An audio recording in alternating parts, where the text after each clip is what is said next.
Eu não poderia começar o dia diferente, né? Acho que a gente precisa falar e falar bastante sobre o Bruninho. E não é empolgar de maneira, pô, quase que irresponsável com o garoto. Eu acho que quando você tem uma primeira impressão de um jogador que, na teoria, poderia estar no sub-17, tá querendo ou não jogando no principal e mesmo assim consegue ser um destaque da forma que o Bruninho foi, consegue ser uma peça extremamente influente no jogo da forma que o Bruninho foi, e não empolgar que pra mim tá errado. É quase que obrigação a gente ficar animado com uma atuação dessa. Sabendo que é um jovem, sabendo que a oscilação faz parte do processo, sabendo que tem muita coisa pela frente, o nível só vai subir. Mas por enquanto, nos 45 mais 17, 60 e poucos minutos que o Bruninho estava em campo, eu acho que o torcedor do Atlético tem argumentos suficientes para se empolgar com o Bruninho. E de verdade, aonde o Bruninho ele vai chegar, o que que o Bruninho pode ser, o Bruninho vai jogar no principal ou não, a gente não sabe. Nesse momento a gente está se empolgando com o potencial do Bruninho. Nesse momento a gente está se empolgando com o jogador que é hipotético. A gente está se empolgando com um jogador que pode chegar num lugar muito alto, mas que tem credenciais para fazer cada pessoa que enxerga o jogo dele com muita personalidade, com muito talento, projetar um jogador com uma capacidade de crescimento gigantesco. Porque de verdade, o Bruninho é muito bom. O Bruninho é diferente. E o Bruninho pode ser, sim, uma surpresa da temporada do Atlético, pode ser sim um elemento que a gente não estava contando, que vai começar a se destacar com o João Correia. E se eu pudesse dar um palpite, eu acredito que muito em breve vai estar se destacando também com o técnico da Ramon. Então vou pedir para você deixar o like, vou pedir para você se inscrever no canal. Esse processo é muito importante, a gente está se aproximando de 32 mil inscritos e a gente vai dissecar toda a situação do Bruninho, mas eu quero começar primeiro analisando o gol que ele fez, que para mim foi um verdadeiro golaço. Então vou botar o gol na tela, a gente vai fazer um react do lance do gol e a gente vai voltar para comentar o que foi a atuação do Bruninho. Ó, começa com o Dudu encontrando o João, tá? E isso para mim já é muito importante, a gente ter... Vou voltar aqui, ó. O Dudu, pô, acha um bom passe pro João e o João tem tempo suficiente para construir. Mas é importante a gente ter dois dos jogadores mais criativos do Atlético se encontrando e isso, pô, sendo responsável por gerar gols, sabe? É uma conexão que já rende frutos num primeiro momento e aí a gente fala novamente sobre expectativa. João e Dudu se aproximando, João e Dudu se encontrando é algo que eu acho que pode render frutos e mais frutos e mais frutos, tanto no time sub-23 quanto no time principal. Eu quero chamar atenção para o primeiro momento em relação ao Bruninho, como o Bruninho ele se posiciona numa condição de estar longe do lateral.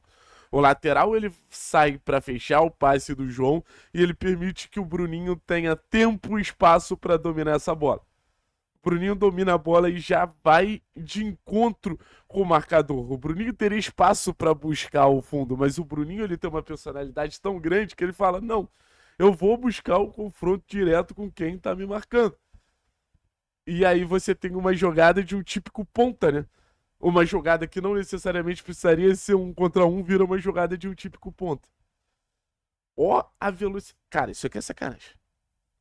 Vamos ver velocidade normal, mas ó a velocidade do corte que ele dá, cara.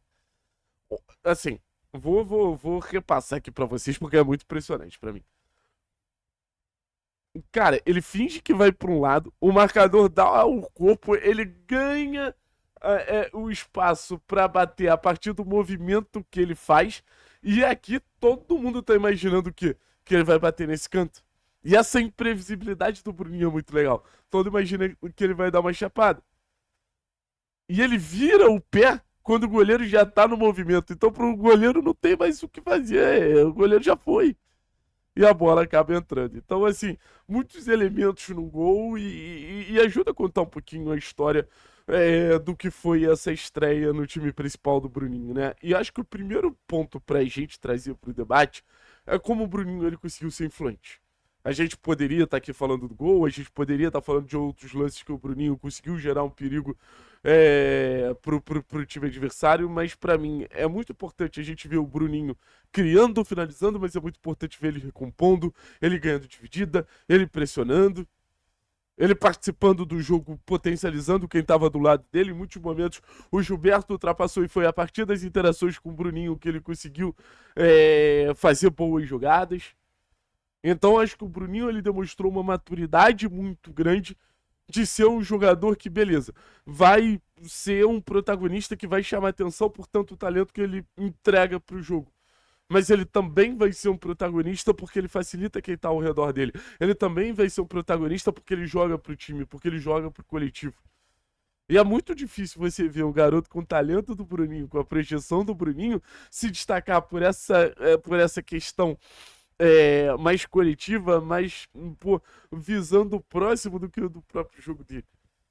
E não que ele não tenha feito um grande jogo individualmente, mas o coletivo eu acho que a gente precisa chamar atenção. Outro ponto, imprevisibilidade, velho. A imprevisibilidade do Bruninho, pra mim, fez, por exemplo, ele ser o alvo da marcação do Andraus o jogo inteiro e ninguém conseguiu parar o Bruninho. Foram faltas e mais faltas na entrada da área, porque o marcador ele ficava meio perdido nos movimentos do Bruninho, que são movimentos sempre muito inteligentes, e eu acho que no final das contas isso é muito pautado por essa imprevisibilidade. Um movimento que indica uma coisa, mas no final das contas significa outra. Um movimento que indica que ele vai por um caminho e no final das contas ele vai para outro caminho. O Bruninho é um jogador que não necessariamente precisa do drible o tempo inteiro, mas a leitura de jogo dele tá tão à frente, para um garoto da idade dele, tá tão à frente da marcação, que eu acho que dá para dizer com tranquilidade que o Bruninho ele ganha 1, 2, 3 segundos a cada jogada só por essa capacidade de leitura de jogo. E algo que eu quero comentar também é que o Bruninho ele vira 3 em 1 exatamente por lances como o do gol. Ele vai para um contra um com o marcador, ele vai para esse enfrentamento direto contra a marcação, e é a partir desse enfrentamento direto, de um típico ponta, que ele ganha um espaço para ele poder virar aí um finalizador. Então ele constrói a jogada para ele mesmo finalizar. Esse jogador que é o seu auto-armador, cara, ele vai estar sempre em condição de finalizar, ele vai estar sempre em condição de desequilibrar, porque o jogo dele, no final das contas, óbvio que vai depender de uma série de fatores, mas também depende muito dele. E lembrando, a personalidade do Bruninho é absurda e é de chamar muita atenção. O Bruninho, quando ele faz o gol, ele tinha acabado de perder uma chance clara, que poderia fazer ele se abater, que poderia fazer ele se acanhar, e no final das contas, não. Ele cresce e faz o gol e vive o melhor momento dele da partida. E óbvio que o Atlético tinha toda uma conta para a minutagem que o Bruninho ia receber dentro de campo, mas eu acho que ele poderia ter jogado um pouco mais e continuaria sendo o melhor jogador do Atlético nessa estreia da temporada 2026. Então, ó, Bruninho, eu já te amo, porra. Já virou meu jogador favorito pra temporada e olha que eu me empolguei legal com a atuação do Claudinho também. Tamo junto, forte abraço, é nóis, rapaziada.